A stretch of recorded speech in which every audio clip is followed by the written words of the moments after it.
Hello and welcome to Exa Talks, a show about real people in real life. We are kicking off with our first episode about religion. And religion is something that I personally have struggled with my entire life. I don't think struggle is bad. I think struggle is necessary to learn and grow. I've had two major religious guides in my life, my grandmother and my godmother, Karen. And I have Karen with us here today. Welcome to the show, Karen. Hi, Anthony. Thank you for having me. And Karen is my godmother, and we are going to get into some specifics about that special relationship. But basically, as part of the Catholic religion, my mother chose Karen, her friend, to be my godmother, and we'll talk a little bit more about what that is like. So today, we're here to talk about religion. First, let me ask, how do you feel about religion, and what role did religion play in your life growing up? Religion is a very important part of my life. I feel very strongly about religion, and I think you and I have had our conversations with regards to religion and spirituality. Religion has been like my foundation. That has been my center and my grounding part of evolving and becoming a more spiritual person. It's something that I feel honestly that is important to the whole of humanity.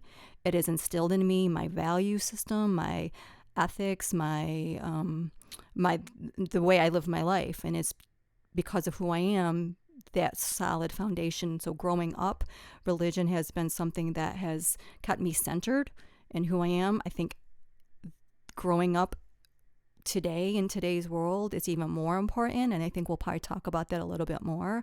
But I grew up in a Catholic household, and sometimes I felt some struggle myself with different religions and the Catholic religion.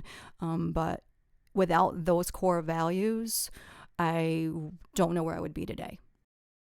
So I think that's a good point that from a fundamental point of view, religion provides guidelines for how to be a decent human being, right? Like the 10 Commandments in the Bible. So from the very beginning, they provide people with some kind of structure and instill them with a sense of morality. For people who are listening, how important to Christians specifically is the Bible? Because I'm sure we all have a copy somewhere. Maybe we have multiple copies. Maybe we've read it. Maybe we haven't. A lot of people have read the Bible, even people who aren't Christian, maybe, either critics or historians or stuff like that. So how important is the Bible for practicing religious people? And I do feel if you're a practicing religious person that it is extremely important. That is the guidebook. That is, I call it basic instructions before leaving Earth. That's not my acronym, but I think it's a very poignant one because if you do think about it, it really does give you those basic instructions. As a religious person, you need some structure, as you said, guidelines. And if it's something that can just bring you to the core of how you want to live your life while here on Earth. And we'll talk a little bit later about interpretations and translations of the Bible. That is not applicable to your answer of your question, because your answer is that it's a foundation that people can go back to with morals and values, but how people may interpret it may be a whole different story. Absolutely. And then that's a whole other, right, exactly. So how important is going to church, in your opinion? Because I think a lot of people who have some kind of religiosity, I'm sure they feel kind of guilty that they don't get to church as often as they'd like. So what would you have to say to those people? How important is church? I first would say it's never good to feel guilty. I don't think that you should feel guilty whether you're going to church or not going to church. My personal feeling is that church has been very important to me growing up. I feel like as in your growing up years, it plays a vital role in instilling your value system throughout your entire life. Church is important for that community, that sense of being able to share those values and those beliefs. And it's not just a belief system, it's just that is just part of who you are. So I don't ever feel like you should ever be judged for whether you go to church. In my personal opinion, your relationship with God is a very private, personal thing. You don't have your relationship with God just in church. I'm a very Good point. strong proponent of, as everybody, I think that it's hypocritical if you go to church on Sundays and then the rest of your week is You're not a practicing Christian.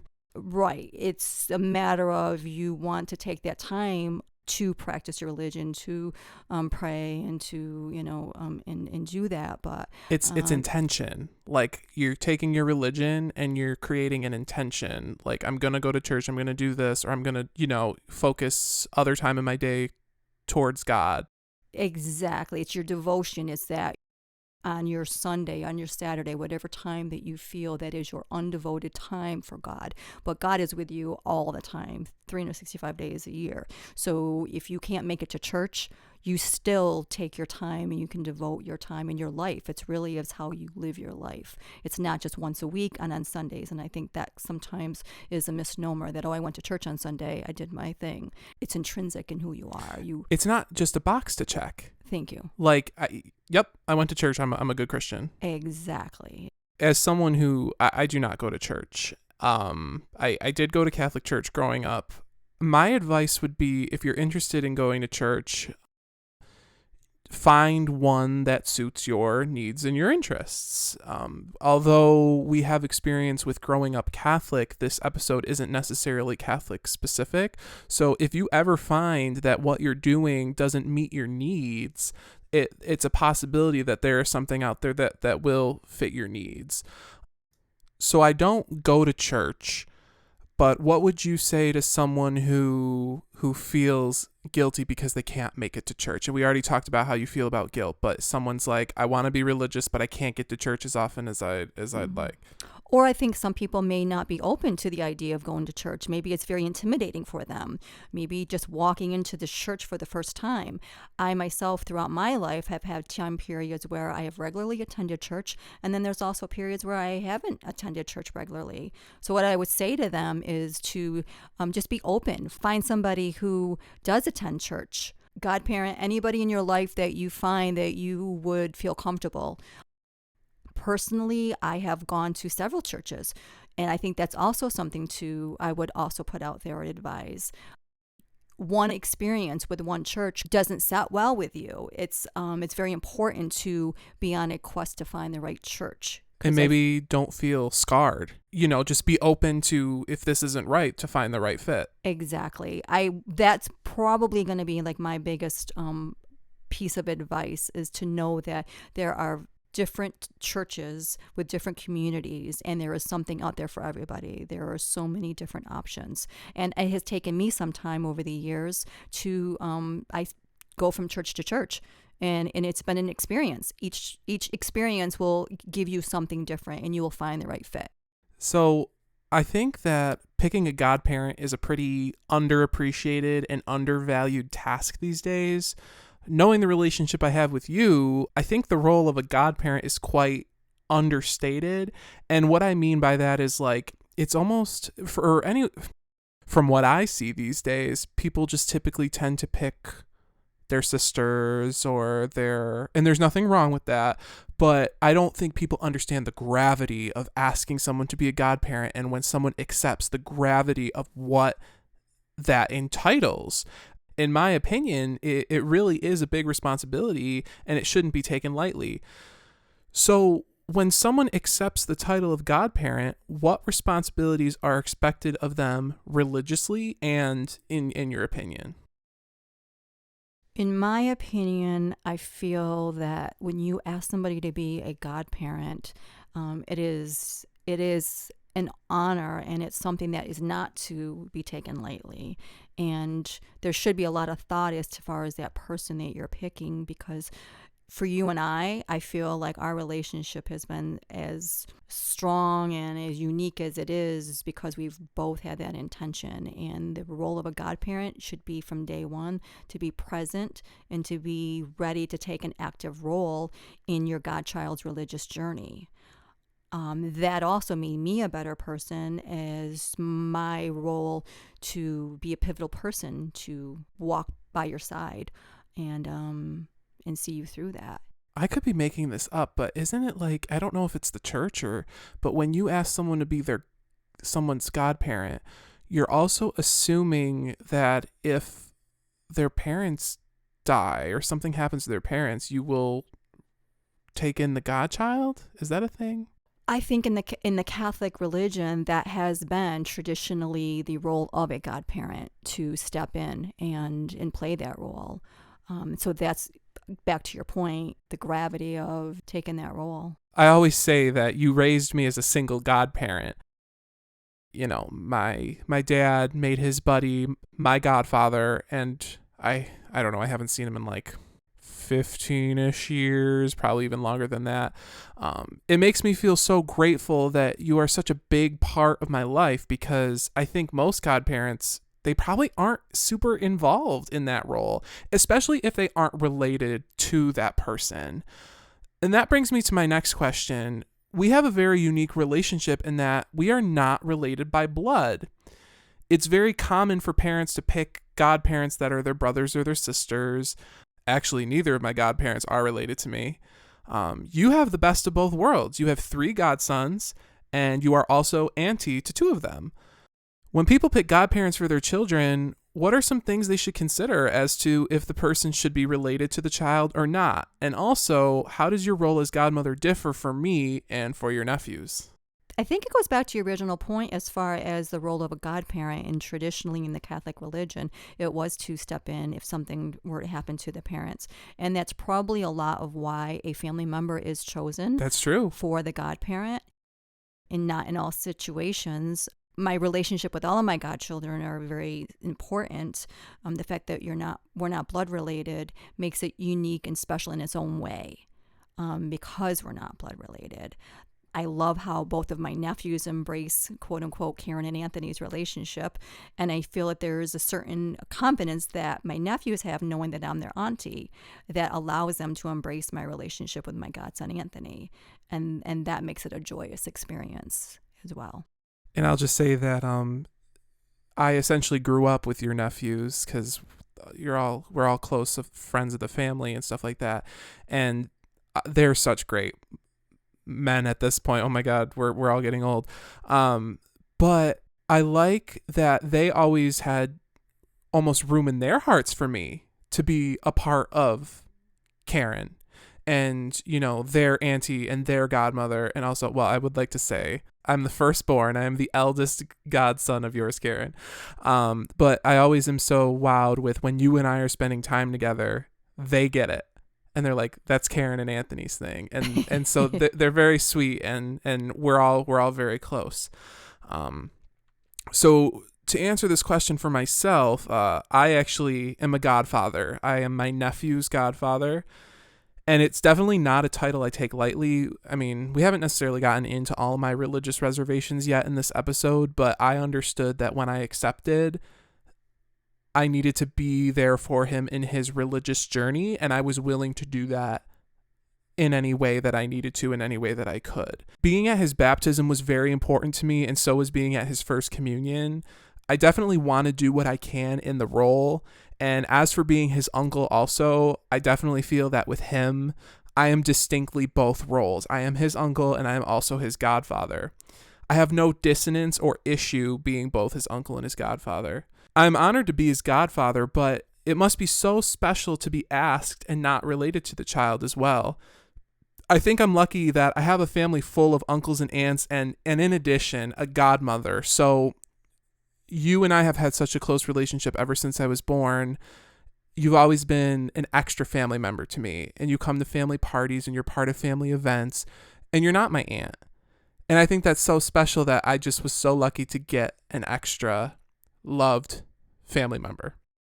And I'm going to take this opportunity to give a shout out to you, Anthony, because you bring so much joy to my life. Aww. The fact that your mother chose me, there's a lot, like you just kind of outlined, that makes a person, feel. And who you are has added so much to my life, as you can appreciate the people in our lives that are our close circle and that become our family.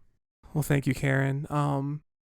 We're going to switch the discussion a little bit. We're going to talk about, so for those listening who don't know, I am gay. And I know it's hard for either of us to believe at this point, but I was very afraid to tell you that I was gay. And the story of my coming out is pretty funny, and I'll just retell the story a little bit. So we were sitting in your living room, as we always did, having our conversations, and you mentioned that someone you knew wasn't necessarily, or they came into their own. Or what was it? Hold on. I'm going to edit this. They were struggling. Yes. So someone that you knew was struggling to kind of blossom and flourish. And you turned to me and you said, Anthony, you blossomed and flourished around the time of high school. Like, what was your secret? Exactly. And I do have to mention this. You didn't know you were forcing me to come out of the closet, but you were so like, but what was it? And I was like, oh, I don't think this person that you're talking about is going to have the same experience I did. You're like, what? But what was it? What worked? And I was like, well, and I don't know if you remember this, but I asked you beforehand. I said, will you promise you love me no matter what? And you said yes. Mm-hmm. And I said that I'm gay. So how did you feel in that moment? Well, and I think from our conversation, like without skipping a beat, I was like just so open, because I was like, whoa, the fact that you trusted me, to open up. I remember the conversation. I remember sitting there with you, and I was kind of really persistent with you, right? Yes. You needed to know my secret. And you didn't have to, but to me, I think when you come out, it's something that I feel that you trusted me enough to know. And there was a part of me, I think, for just a slight moment, that I felt like, gee, were you holding back on me, or did you feel that not safe? Did you not feel safe that you could share that with me up until that moment? And I think that once you did, it just opened up the floodgates for us, because I just remember then it just opened up every level of other conversation and aspect of your life and who you were. And we started talking about everything and anything. And there was nothing off limits after that point. And the reason we're having this conversation in this episode is because one of my initial fears was that you being my godparent, when you're coming out of the closet, you could have 100 people that are going to be so loving and supportive of you, but you're still afraid of rejection and all that kind of stuff. And just based on the religious connection that we had, I was nervous that was going to be why you wouldn't accept me. But you, as we said, you didn't miss a beat.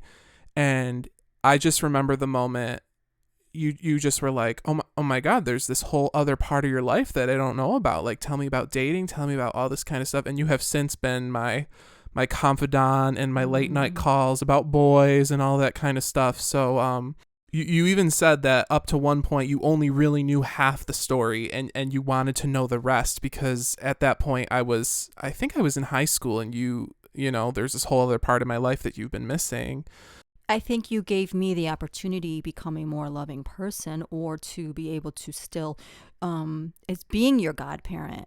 And that's, I think, from that point on is where we did talk about religion, right? Yeah, I think that's where our conversations kind of started, because then you were able to open up to me about your struggles. Yeah. And with your grandmother, and how religious she was, and how you would pray together. That, to me, was that moment of, I have an opportunity to be able to be that bridge for you and to keep the doors open, because I did not want you to shut down or give up hope or faith, or feel that you weren't loved, or that, what you were told or what people said had any influence on your relationship with God and Jesus and your beliefs, and that how important that was, that religion, still play a vital role in your life, because you are authentically yourself, and you are like. And I don't mean to toot my own horn, and maybe you sense this, but I do feel like I really gave you the opportunity to walk the walk, if that makes sense. There you go. Agreed. And absolutely you did. Not that you needed to be tested, but it was just a moment for you to kind of put your beliefs to practice, and you absolutely did. But we didn't talk about you're my godmother, but kind of your approach to being my godmother. How were you going to maintain that religious bridge? And you mentioned that you weren't going to force anything. So I wanted you to talk a little bit about that.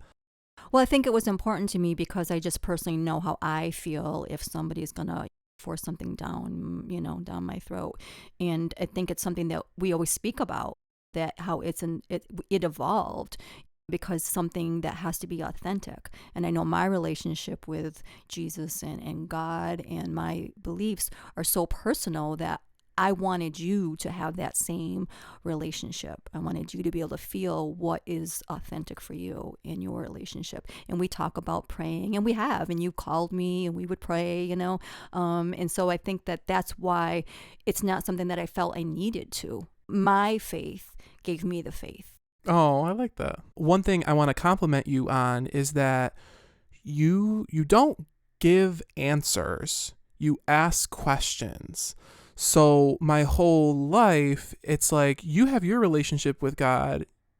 You don't want to tell me what my relationship should be like with him. You want to know what my relationship is with him. Like, so you ask me questions instead of forcing any kind of anything on your part. So being a godmother, it was always a safe and never scary topic. And I would say personally, I struggle with religion, and I think there is a small semblance of it's in the background of my life, and maybe purposefully so. It's not in the forefront, but you have an open, safe door and bridge, and I always know that, and I think that's important. Does that make sense? It does. And that means the world to me because, and sometimes we'll say no judgment. Yeah. Because we sit there and are we going to be judged, at the gates? Right. Every single person here on earth, every human being can be judged for whatever reason. We all have our baggage, sins. Exactly. We're all here trying to do the best we can. So that's where we have our safe space with each other.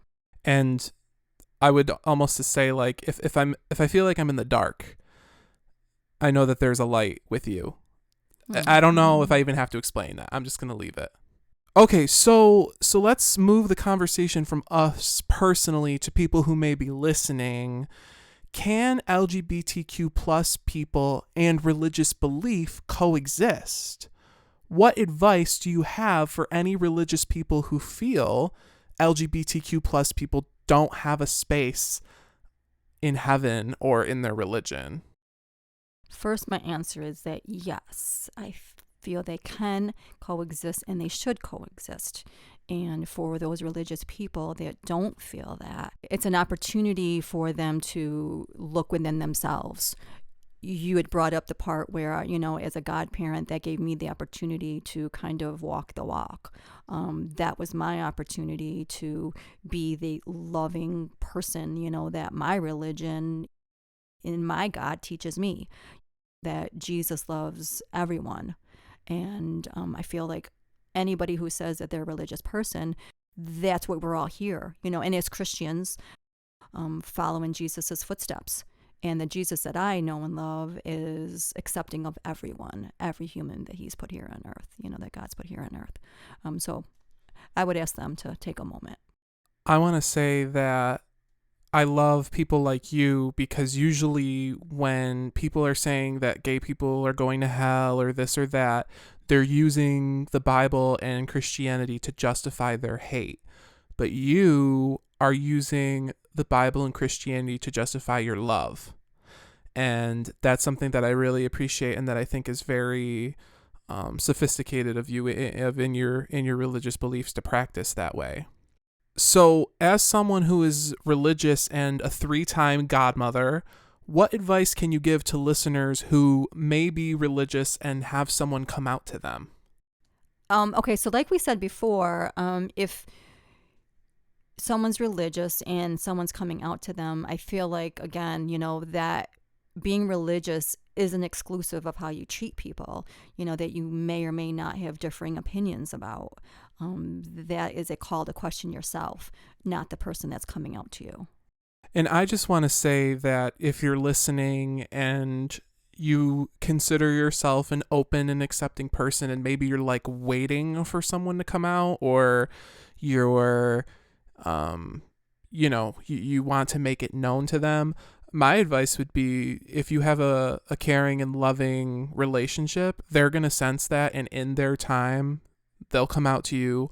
Or coming out may not be necessary. Some people just know, some people never come out, but that type of thing. So if you're sitting there and waiting for your time to walk the walk, it may happen.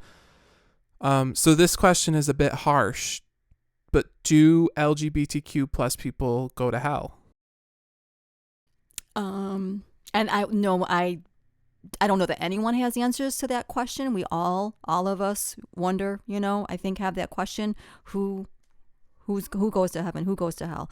I don't think anyone has any answers, but regardless of one's sexuality as to who goes to heaven or hell, I feel that it's how you live your life.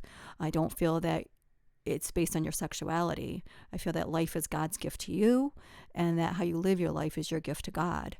And I feel like that's really the basic tenets of ultimately why we're here on earth, and just the whole kindness and goodness of humanity. I feel that maybe because my own personal beliefs, there's too much hatred in the world. So I think it goes back to what you were saying earlier, that my God is an all-loving God.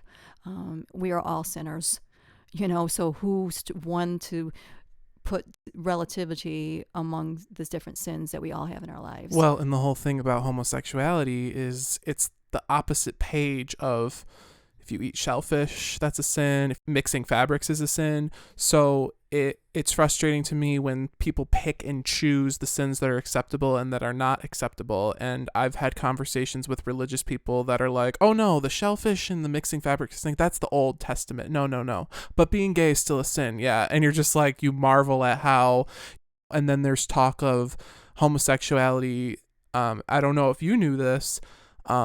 My understanding is the original passage said pedophile, and pedophile was later translated into homosexual.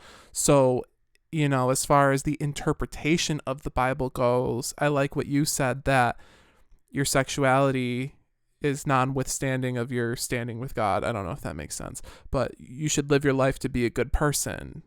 And if you're a bad person, you may need to worry more about getting into heaven. Well, and Christianity is, really with the New Testament, with the coming of Christ. And I do feel that your lifestyle is not a sin. Your convictions, that's not, my advice would be to never concede. Don't concede that being gay is a sin. It's your lifestyle. Don't concede ground that you don't agree with.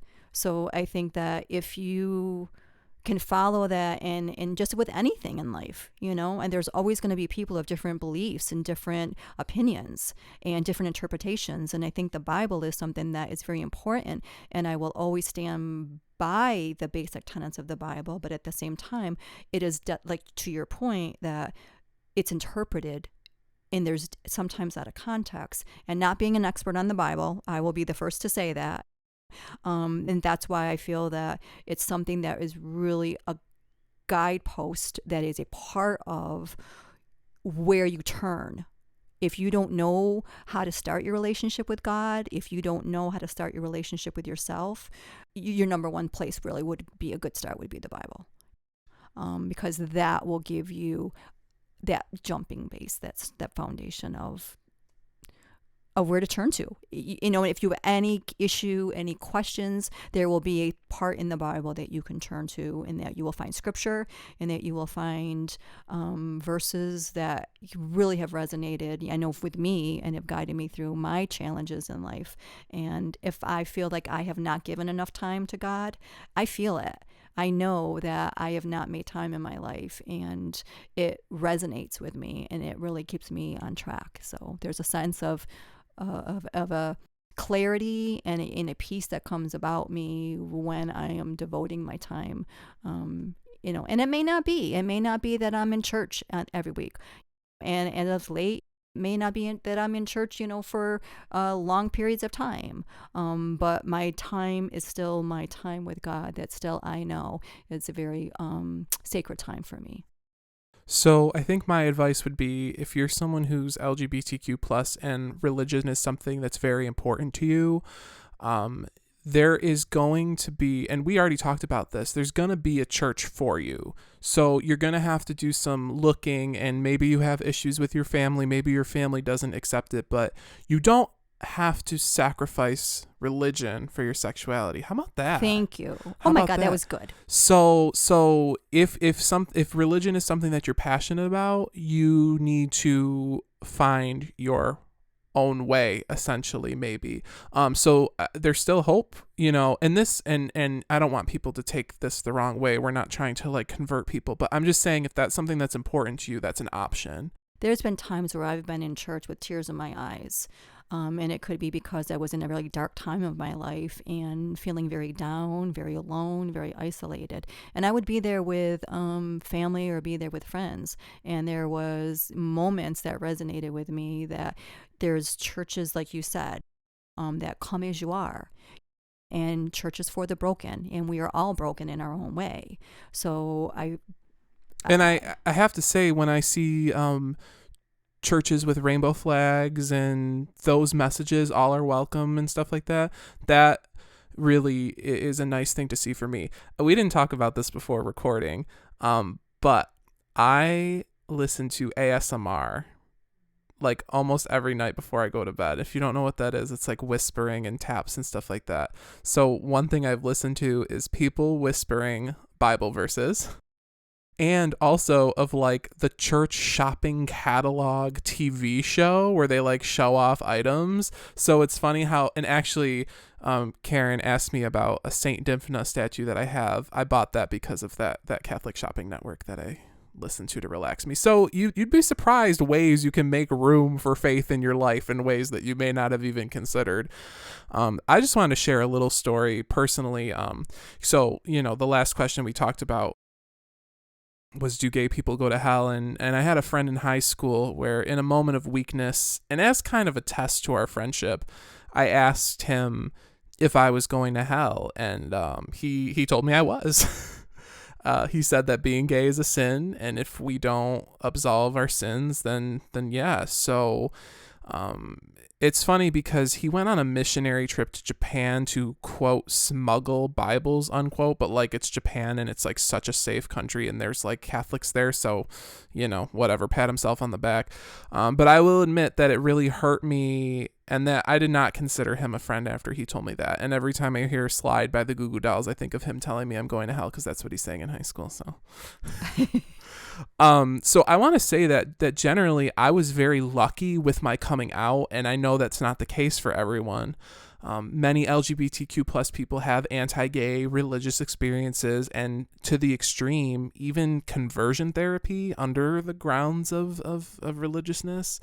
And we already talked about this. So if you had any more thoughts, just what advice would you give LGBTQ plus people to not lose faith and to not sever their connection to their religion? And I think we're going to talk about this a little bit later too, though. I think honestly, we talked about how we're losing religion. Religion seems to be taking kind of a back seat sometimes in our lives. There's so much diversity and whatnot going on in the world that, religion really should be a form of, uniting us together. My advice would be, love yourself just as you are, number one, because that's how Jesus loves you. Jesus loves you as you are. The lack of self-love sometimes can prevent you from being open to the idea that anyone can love you. So, and that's where, if you are having issues with loving yourself or accepting yourself, that's personally where my faith in God and religion has been a reminder that you are always loved, even when you may not feel worthy of it yourself.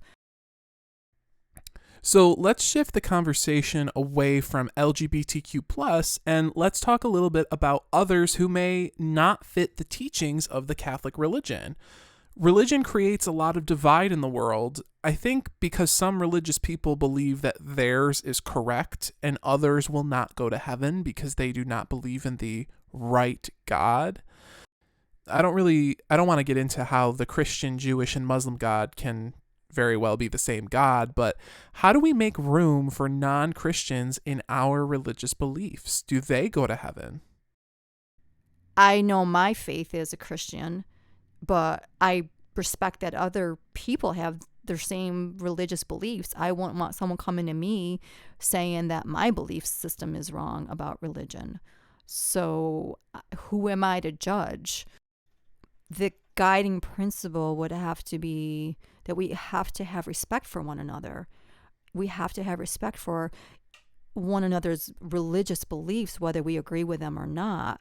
It's still part of us as being human towards each other, that we have to respect that, just like we would want somebody to respect our religious beliefs. So I do have an openness in my heart for people that do differ with their religious beliefs. Not every Christian may feel that way. They may disagree. Or how about even the whole, you should listen twice as much as you speak, maybe even.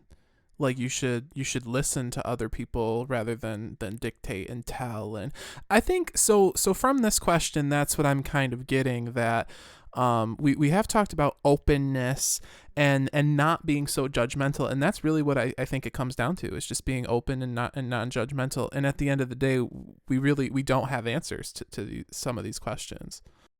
People don't learn, or they're not open sometimes when you preach at them. And I've got, very close friends in my circle and in my life that, are teachers and not preachers, and they'll know who I'm speaking of when I say that, So I feel like if you can be teachers, a teacher not preachers, and not a preacher. Oh, I like that. So I think we've all prayed and not got the outcome we wanted. What advice do you have for those people who say, well, I prayed that so-and-so wouldn't die from this and that, and they did, so now I don't believe in God. So what would you say for people who pray and they don't get the outcome they want? Don't pray for outcome. Ooh. I never pray for outcome. I pray for strength to get me through a situation. I pray for confidence if I feel that's what I'm needing throughout a delicate situation or a conflict or whatever I might be facing. I pray for patience because when I give it to God, that's when I trust whatever the outcome, that I will have that strength and that it's what is meant to be for reasons I may not know. So your prayers are always answered. They just may not be the answer you're looking for. But in retrospect, and it has happened, you look back and everything happened exactly the way it was supposed to. So I don't know what outcome I should be praying for. That's where I think not that I think, but I know that that's where I give it to God, and I have faith that God knows what I need. And if it's whatever the situation is, I pray for that, whatever that, I don't know what the word is. It's resonating with me, this saying that, what is it? If you ask for patience, you get a line at the bank. Ooh, yes. So life does not necessarily give you what you ask for, but it gives you the situations, the people, and the settings to develop those tools that you need. So that is kind of what I got from what you're saying, that you're praying for a tool set so that you can handle whatever outcome. And you may be putting yourself at a disadvantage and setting God up for failure if you even challenge him to an outcome that is very likely. Well, if there is a God, then this won't happen. I like what you said. And I don't feel that God, says, people will say, well, why did God do this to me? What did I do to deserve this? And back to Adam and Eve, free will. It's not that God is doing anything to us, but that's where I lean on God in those times through the ups and downs, not just the downs, but it's God's going to be there to get you through it. To me, I feel like we're all spiritual beings having a human experience. So we can never avoid sadness, grief, all of the different emotions and challenges and trials and tribulations that life will give us. That's part of being here on earth. So it's not that you're going to live your life without having any of those hardships. It's just who's going to be there to get you through them. And that's... So this isn't in the script, but what if someone's listening and, God forbid, they really have like a really crappy life with more crappy circumstances than they can account for, they might not respond well to everything happens for a reason, or like what could we say to someone like that? And I think that, you and I are speaking in the fact of after, how we can reflect and say that That's everything true. happens for a reason. That's true. So I would still say to them is still ask for and pray for, that tool set of the strength to go another day. Give me the confidence, or take it one day at a time, 1 minute at a time. Pray for it, whatever it is that you need to get you through, whether it just be to get out of bed, to wake up. And then and trust that you're going to find the guidance to know what to do next, regardless of what that might be. I feel that those are the doors that you open, because sometimes if you feel that what you need you don't get, you're keeping those doors closed, whereas could be some other doors that are going to be open for you that you might not. I mean, that's true. Be able to recognize. If you've had so many doors slammed in your face your whole life, that's not to say that the one you need is still open waiting for you. Like if you say, oh, I want this particular job. Yeah. And, if you don't get that job, but instead you take another job, it may not be your dream job, but there could be other things going down the road that you look back, and had it not been that you didn't get that job that you got turned down for, you may have not had the opportunity to flourish in, this other job. Right. So at this point in your life, would you say that you're more religious or more spiritual? And what does it mean to be spiritual? So I just have a definition of spirituality from Google. Spirituality involves the recognition of a feeling or sense or belief that there is something greater than myself, something more to being human than sensory experience, and that the greater whole of which we are part of is cosmic or divine in nature. So this episode is about religion, and I think that word brings a lot of pressure for people. And in our conversations, identifying more as spiritual, I think, frees us from some of that pressure and allows us maybe our religious feng shui to flow more easily. So at this point, would you say you're more religious or more spiritual? Well, I think I do agree that if somebody can feel that they're being spiritual or identify as being more spiritual than religious, I feel that still is that bridge of openness to your point about being able to embody different, whatever religion that you may find, that religious path of finding community in church that you can identify with, or find a group of people that you can share those religious beliefs with. I think that the religion has been my foundation for my spirituality, so for me they go hand in hand. But I do feel that the spirituality part of me is a deeper, more intimate relationship with God. So if I'm just religious and I'm reading the Bible and attending church, that's a very dogmatic way of going about someone's faith. But I feel, to me, the spirituality part is where I tie that in with that higher power and that personal relationship with God that brings in all of my religious teachings, what I've learned in the Bible from my experiences at different churches, that takes me to that next level of a more deeper connection. And Does that make sense? Yeah. I want to say that I think also the word religion presupposes that everyone going to a church and that shares a religion has the same relationship with God. Now go with me on this. So like, someone who's going into a church, they may feel intimidated, they may feel turned off, they may not like it. But at the core, I think what's important is a personal relationship with God, like you said. So maybe you don't have to be religious to have your own personal relationship with God. Maybe you don't need someone preaching to you what that relationship should be and what that relationship would look like. Maybe you know in your heart what it needs to look like, and you do what you can. When I think of spirituality, I kind of see it as like a blank survey with check boxes, like, because As I said before, I struggle with my religious beliefs, but it's like, okay, do I believe there's a higher power? Yes. Okay, so I check that box. Do I have a set of morals? Okay, yeah, I check that box. So spirituality is, I think, like a less rigid, more open, maybe checklist. And I think it's important, maybe if you don't identify as religious, to still have a list of morals or. As you're speaking, I'm thinking that from different vantage points, say you're an adult that never was introduced to religion as a child and you didn't have it in the home. I think that's a good predisposition to maybe start a relationship with God. I think religion, it's hard. I don't know how spiritual I could be if I didn't have religion.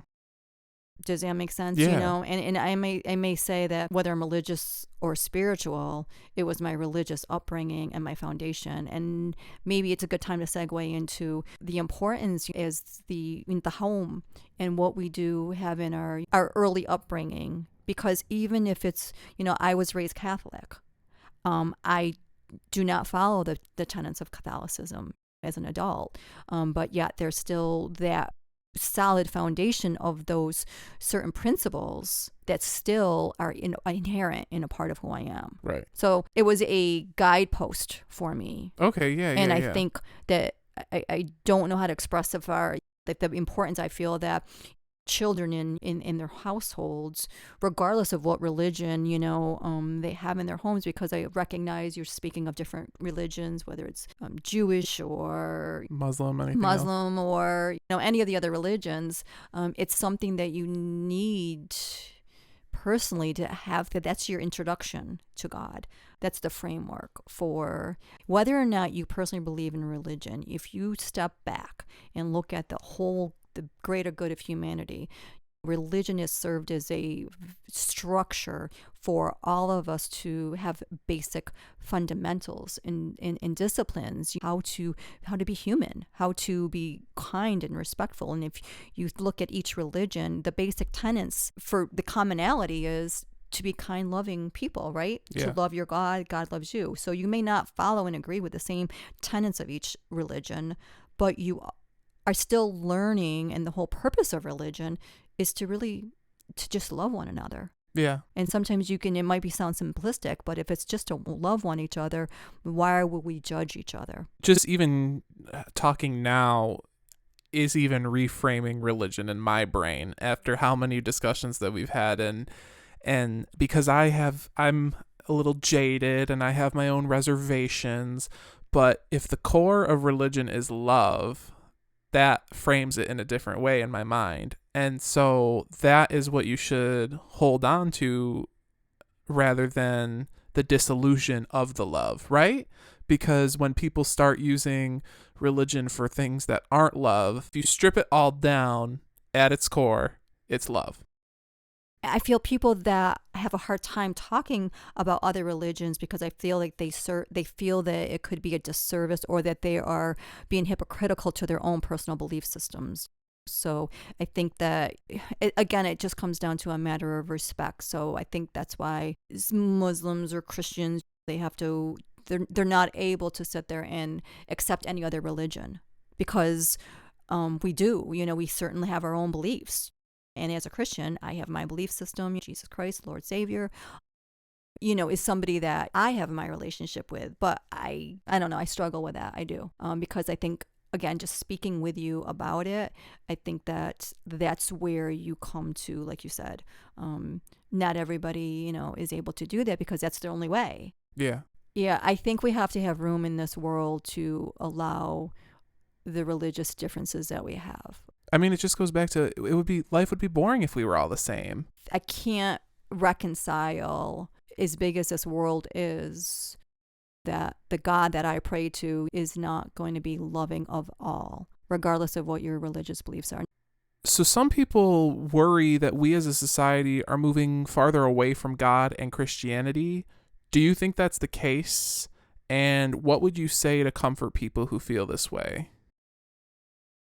And this is a great full circle to the way we started the conversation, because I think I started out by saying that I think a lot of us feel that religion is kind of taking a backseat to what should be our guiding principles in life. I have an eternal optimism that love prevails, that even in our times of despair or when we might feel this way, doesn't mean that we should give up or that really is happening. And if anything, maybe that's what's going to be a yearning or a calling to bring people closer to God and their faith and their religion and Christianity.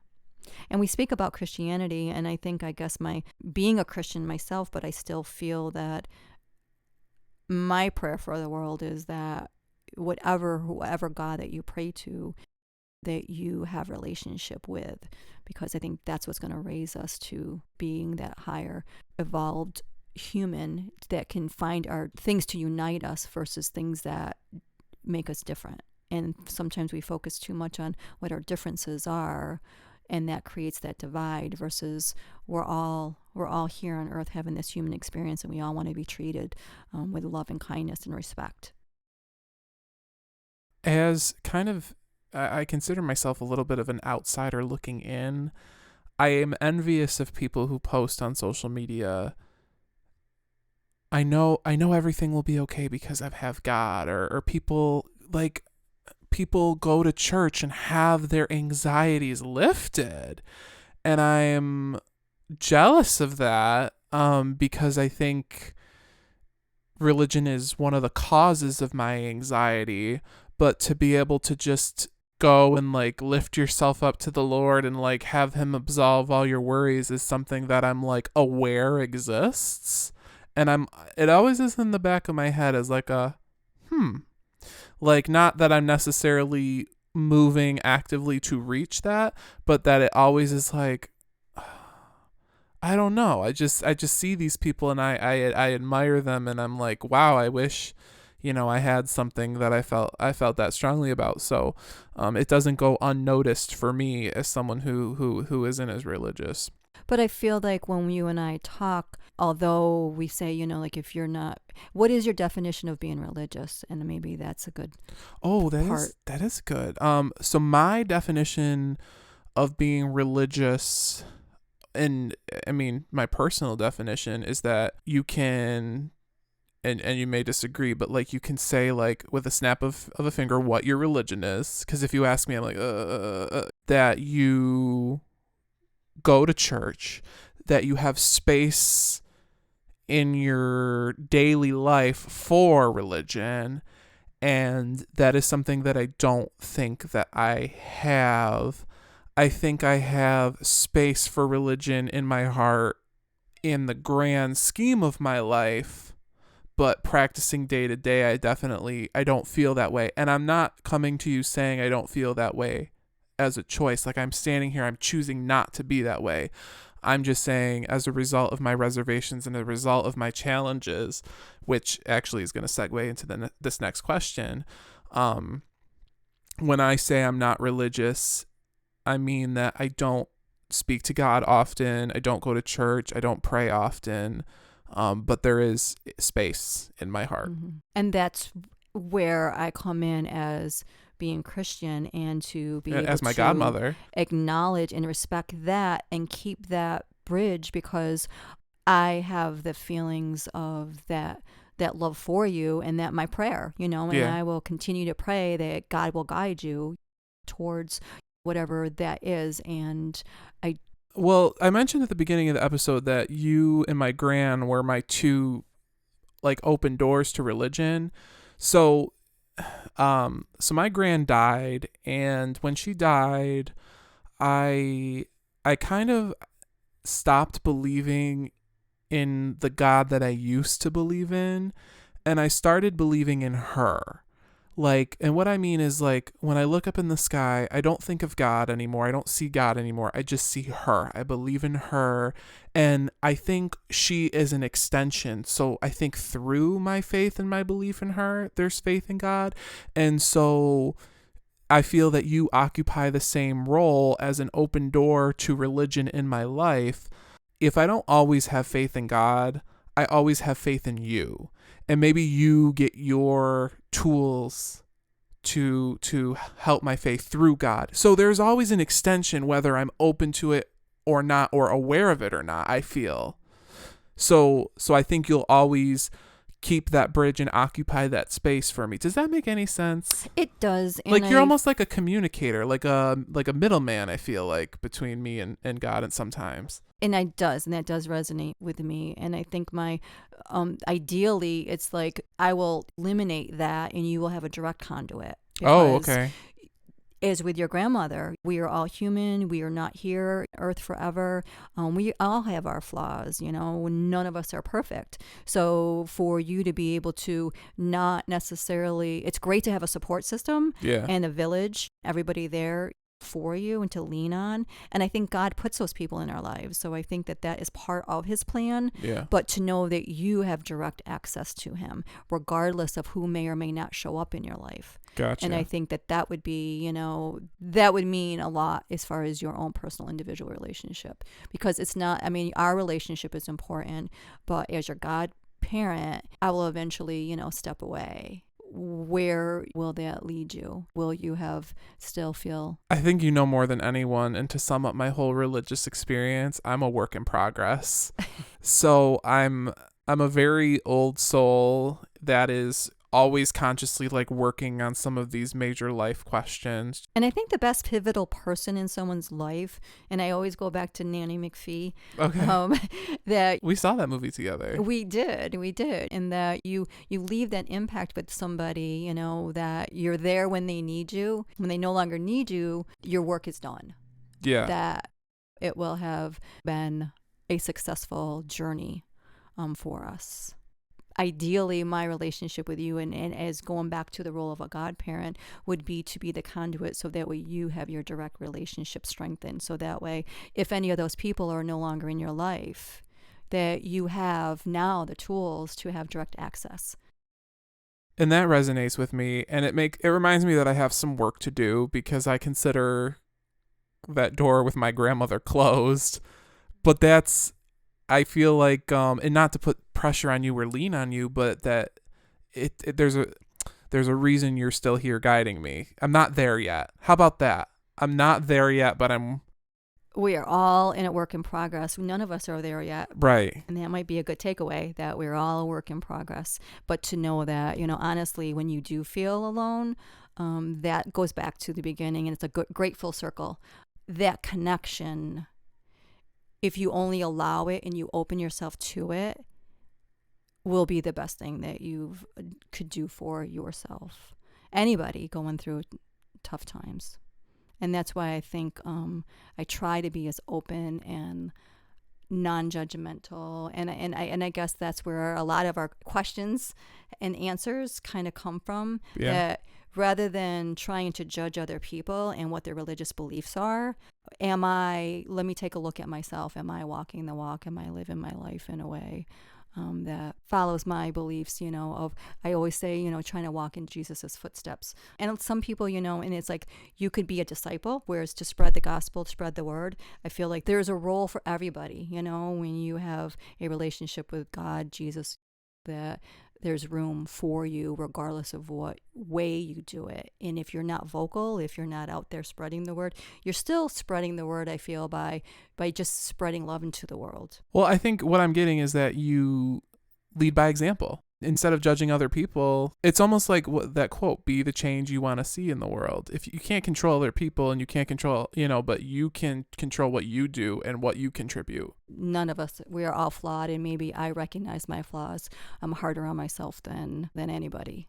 So how can I sit here feeling that, am I worthy? If people are listening who feel apprehensive, sensitive to, distrustful of, betrayed by, or fearful of religion, what do you want those people to know about religion? Keep your heart open. Keep your heart open. What person in this world doesn't want more love in their life? And it goes to, if you want love, give love. If you want kindness, be kind. If you want respect, be respectful. And one of the best places you could go to, and I don't, again, be a teacher, not a preacher. We were talking, the topic is religion. There's no other better foundation to live your life in a way that is going to be able to guide you while you're here on earth. that we're all here for a reason, and we all have a purpose. And my prayer is that humanity is not lost. Sometimes I also get concerned about, where are we as a state of humanity, and what have we become? Where is, the love in the world? And sometimes hatred overrides that. Why love whispers, and, sometimes hatred is so loud. And I feel like we need to love louder and stand up for our principles, stand up for our morals, stand up for our ethics. I think sometimes it can be overwhelming if all we see is hate, hate, hate, hate, and we turn on the news, and we can't let that diminish the love that we do have, or the love that is there. We can no longer divided, united we stand, divided we fall. Right. There's too many divisions, and that's why I think I speak the way I do about religion, because I want to take the divide out. I don't want to sit here and speak that my religious beliefs are that's my personal, relationship. And I would not want to sit there and have a divide of somebody who doesn't. I have friends in all religious beliefs, and there's nothing wrong with that. And I think that might be part of the issue sometimes. So I guess my advice would be, although I might be a little hypocritical in saying this, is that if you're listening and you feel you have been scorned by religion, is to be open to seek the religion, the church, the people that suit your needs. If you're Christian and your Christian family disowns you or preaches the message in a way that you don't agree with, go out and find those people, because they're there and they exist. As you would probably say, keep the door open. That is the basic tenet, to love one and love all. And that's all you can do, is to, and that I think is what could bring somebody to have those religious beliefs, to see what it is to be a Christian. Some people might disagree with me, which is fine. But I feel that if you want somebody to appreciate your relationship with Jesus in God, then you've got to allow them and accept them for who they are. But if you're going to judge them and criticize them or intimidate them or fear them into, you're going to go to hell because Right. you don't believe this, I don't know that they're going to come walking through that door. You're right. The key is if you can get them to come into the door, how do you keep them? Now, you mentioned a mind, body, and spirit connection. Did you want to touch on that? It's not a matter of just taking your body and going to church. And it's not just a matter of your mind and reading the Bible. I feel like you've got to have the brain, the intellect to read the Bible, body to go to church, but yet the spirit to embrace and interconnect it all and put it into your life and your lifestyle and how you live your life. So my last question is, for the people listening who are religious, who maybe worry a little too much about living a good life or feel guilty about not being the best practitioners of the religion, what advice would you give them? I feel that's where I've developed my own personal relationship, because we shouldn't be living with any type of guilt. We should be absolved of any guilt. We're all perfectly imperfect. We're all human. Every day you get up, you just think gratitude. I think that maybe I would be remiss if I didn't end this with the importance of an attitude of gratitude. If you're grateful for what you have, I feel that that's gonna, there's no room for guilt. Grateful for another day to do better. Can you just share the thing you always tell me about the two wolves? What you feed. It's an old Indian folklore, but it's what you feed, fear or love. Either pray or worry, but not both. Because Yes. if you're spending time worrying, then you aren't praying. So if you're praying, you have no time to be anxious or worry. So again, it goes back to really, there's so many things that even if you feel that you are in a tough spot, if you look around, that attitude of gratitude, grace of God will, those littlest things that we sometimes overlook and that we don't realize that we're so grateful for. And that really kind of brings me back to being present and in the moment, and really realizing what a miraculous thing that, the relationship with God is. If you look into rather look up into the sky and realize that there's a God rather than, the not. I can't imagine how empty my life would be not you believing in a higher power, higher than us. I guess in summary, what I think my experience with the importance of religion, and I think your question was as far as what advice would I give to people worrying too much about living a good life or feeling guilty. Yeah. We're all spiritual beings having a human experience, and that's where I feel like the whole mind, body, and spirit comes from. Stay kind and be humble. I think my religion has kept me humble. And I think I said earlier, is we want the basic things in life, to love and be loved. And I know that no matter what, even if I feel alone, that I'm loved by God and God loves me and I love God. And sometimes that's all I need. Even though I know that we all have an impact on other people in our lives, and people will sometimes tell me that you don't realize the impact that you make on other people's lives. Sometimes there's those moments where we just don't feel it or we don't know it. And just knowing that I've got that in my life. And that's what religion in your life gives you. For me, let's not debate over our differences, but love one another, because we're all in need of better humanity towards one another. Thank you so much for joining me with this experience. Thank you for having me. It's been an honor, and just very grateful for our relationship and our continued strength in our journey through your religious journey and my religious journey, because it's been very interconnected. I like how I have to say that sometimes I come to you and I feel like you almost have to go back to basics and you have to revisit. You're like, oh wait, what are my religious beliefs on this? Do you know what I mean? I feel like we have such a mutually beneficial relationship when it comes to stuff like that. It deepens. It definitely does. It deepens. And I think that it calls you to really deepen your faith, because it's easy to sit there and just say you're religious. I don't know that we can all sit there and judge anybody to say who's religious and who's not. I've heard people talk about, they say they're Christian. They're not Christian. And I don't know how I feel about that, because who is somebody to cast upon somebody to make that judgment that, you're not Christian. Everybody's own journey. And we may mess up. There may be times where walking the walk and doing everything perfectly, or there might be times where we just need the grace of God to forgive us. And I don't mean to split hairs, but I maintain always that you are the best godmother. I love you. But thank you again, Karen, and I hope you enjoy listening to more Exa Talks.